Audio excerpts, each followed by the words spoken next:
హైదరాబాద్ నుంచి తిరుపతికి వస్తున్న నాసామి రంగ ఎక్స్ప్రెస్ పట్టాలు తప్పి రావాల్సిన టైం కంటే గంట ముందుగా స్టేషన్కి చేరుకుంది. ఇది గమనించిన రైల్వే శాఖ మంత్రి ఓబులేసు మాట్లాడుతూ తప్పంతా రైలుది కాదని పట్టాలు మొత్తం పీకించేశాడు.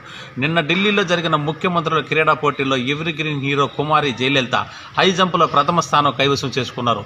ఆమె దూకిన ప్రదేశంలో పెద్ద గుంత ఏర్పడడంతో 20 లారీలు, 30 జేసీపీలు, 15 ట్రాక్టర్లు, 25 బుల్డోజర్లు బంకమట్టి, ఇసుక, గుల్లా తోయిస్తున్న ఆ గుంత ఇంకా పూడలేదని మా విలేకరు గంజి తెలియజేశారు.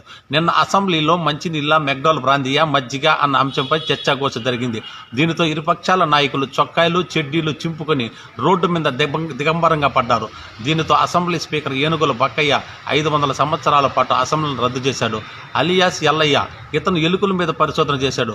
ఎలుకకు 1 కాలు విరిగితే కుంటుతుందని, 2 కాళ్ళు విరిగితే దొల్లుతుందని, 3 కాళ్ళు విరిగితే పాకుతుందని, 4 కాళ్ళు విరిగితే అక్కడే ఉంటుందని కనుగొన్నారు. అందుకని రాష్ట్ర ప్రభుత్వం ఇతనికి నోబెల్ బహుమతి అందజేసింది.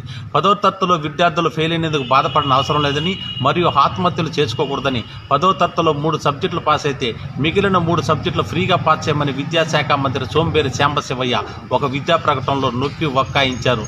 స్త్రీలకు, పురుషులకే కాకుండా అటు ఇటు కానీ మాకు రిజర్వేషన్ సౌకర్యం కల్పించాలని 1.5 లక్షల మంది ప్రధాని ఇంటి ముందు బైఠాయించారు. దీనితో ప్రధానమంత్రి దేశ అభివృద్ధిని దృష్టిలో ఉంచుకొని 0.10% రిజర్వేషన్ కల్పించారు. నిన్న రాజమండ్రి సెంట్రల్ జైలు నుంచి 25 మంది ఏఎస్ఏలు, 15 మంది డిఎస్పీలు, 30 మంది మహిళా పోలీసులు, 40 మంది హోంగార్డులు పారిపోయినారు. ఇది తెలుసుకున్న ఎస్పీ కొండయ్య ఉట్టిన రాజమండ్రి సెంట్రల్ జైలు చేరుకొని పారిపోయిన పోలీసులను ఖైదీలే పట్టి తెచ్చుకోవాలని 1750 మందిని విడుదల చేశారు. వాతావరణం పగల చీకటిగాను, రాత్రి వెలుతురుగాను ఉంటుంది. పెద్ద ప్రమాదం లేదు.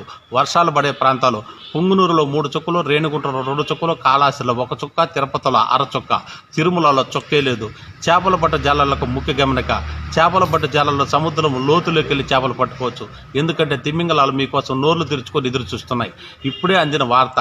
గాంధీ రోడ్డుపై వెళ్తున్న సైకిలిస్ట్ చెంగయ్య ఎదురుగా వస్తున్న బుల్డోజర్ ఢీకొనడంతో బుల్డోజర్ నుజ్జులుజ్జయింది.